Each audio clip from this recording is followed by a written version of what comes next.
Hi hello నమస్తే, నేను మీ Kogila Chandramouli. Political చురుక అనే అంశంతో నేను మరోసారి మీ ముందుకు రావడం జరిగింది.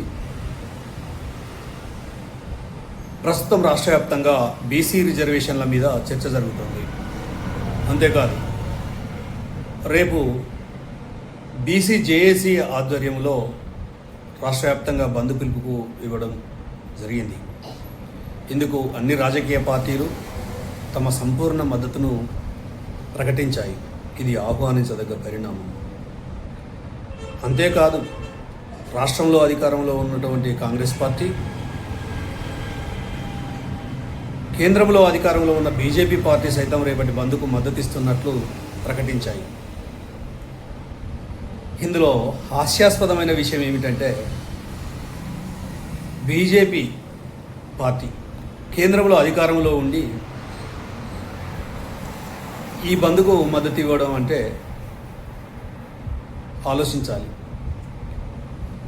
మరి బీసీలు ఎవరి మీద ఈ ఫైట్ చేస్తున్నారు? ఇప్పటికే కాంగ్రెస్ తన వైఖరిని వెల్లడించింది. అసలు 42% రిజర్వేషన్ స్ట్రాటజీని ముందుకు తెచ్చిందే కాంగ్రెస్ ప్రభుత్వం. ఇక మిగిలింది కేంద్రంలో ఈ అంశం పెండింగ్లో ఉంది కాబట్టి బీజేపీ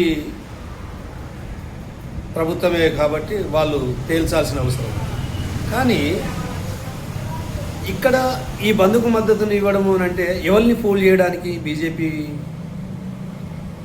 అంటే బీసీలు అంత తెలివి తక్కువగా ఉన్నారని వీళ్ళ ఆలోచన. బీసీ ప్రజలారా, ఒక్కసారి ఆలోచించండి. మనం ఎవరి మీద యుద్ధం చేస్తున్నాం? ఎవరు మన వంచన చేరాలని ప్రయత్నిస్తున్నారు? ఇందులో ఉన్న పొలిటికల్ స్టంట్ ఏంటి?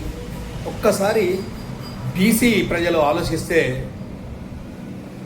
బాగుంటుందని ఈ అంశాన్ని మేము ముందుకు తీసుకురావడం జరిగింది.